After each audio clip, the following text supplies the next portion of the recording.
Hi there, this is Mark Ittleman, speech language pathologist, and welcome to the teaching of talking.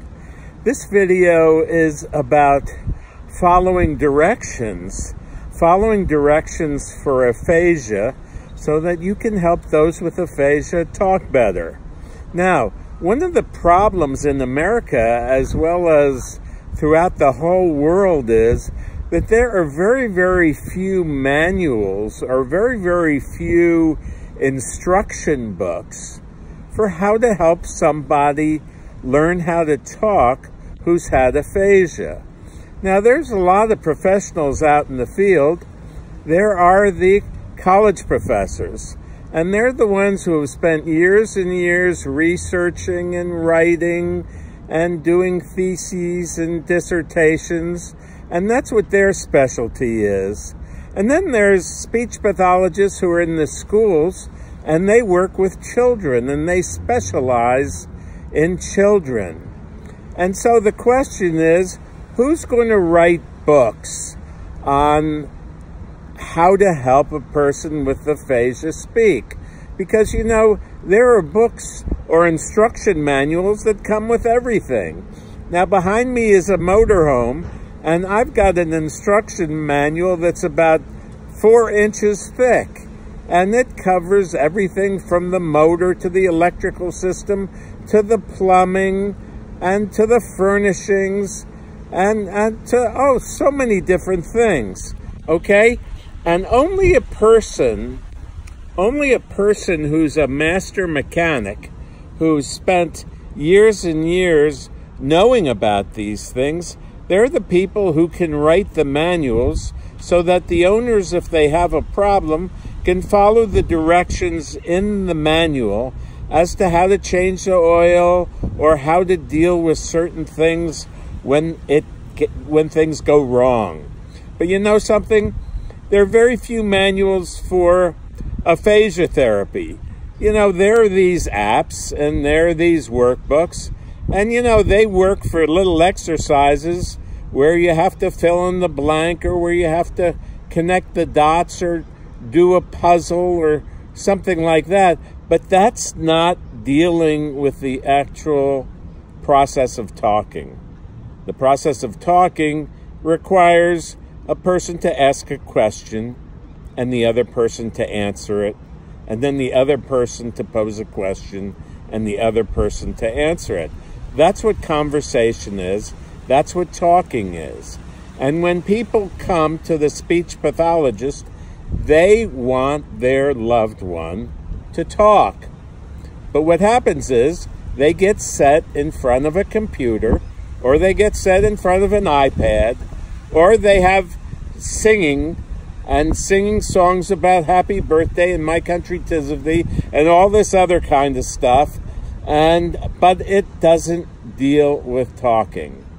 So after over 40 years of sitting across from people full time, I mean, you got to remember this, for 40 years, for 5 to 6 days a week, for 8 to 10 hours a day, I worked in therapy rooms looking eyeball to eyeball with people with aphasia and figuring out what to do to help them talk. Well, when I decided to leave hospital work about 4 years ago, I figured it would probably be a good idea to write a book because I had the knowledge and the skills that enabled people to speak better. So I figured, well, it's probably a good idea to write down all these principles and write down all these skills. So I wrote a book, and it's called The Teaching of Talking. And then from there, gosh, I started an audio. And on audio, I made an audio book for The Teaching of Talking, which helps caregivers learn how to help their loved ones talk if they listen to an audio. And finally, I developed a video program.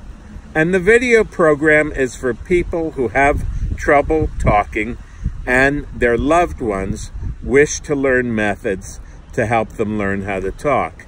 Now, the problem with all of those things is that it's a lot of information. And most caregivers really don't know where to start. And those with aphasia typically don't know where to start. So, the information is there, but you have to have somebody who diagnoses the problem. So, here's my motorhome behind me, and it's a whole manual, and it tells me how to fix just about anything. But guess what? I don't know how to tell what's wrong, okay? I don't know how to tell anybody, what to do to fix a motorhome other than to look in the book. So you need somebody to listen to a person talk, identify where the problems are, and then start teaching the caregiver what to do.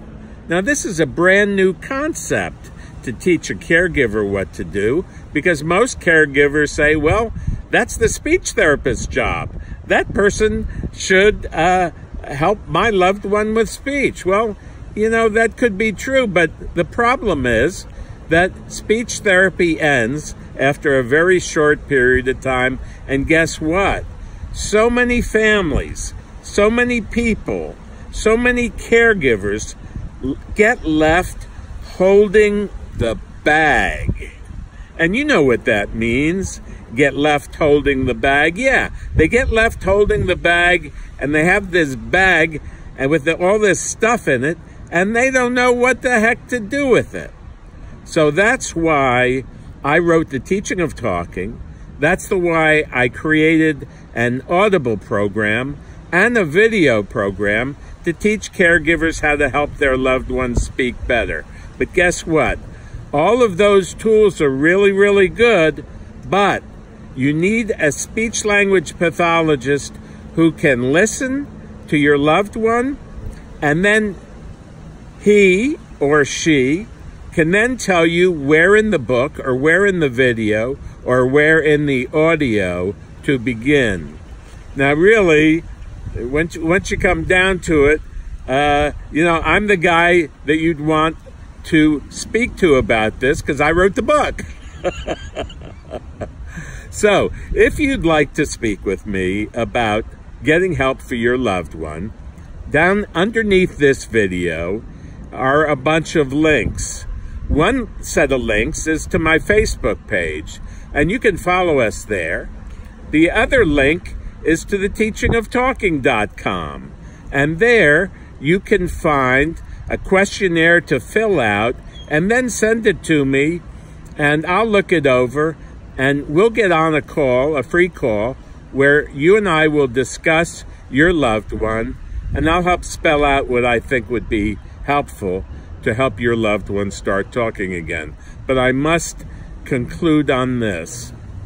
Helping people talk again who have aphasia is not for the faint-hearted. It's for people who are really serious.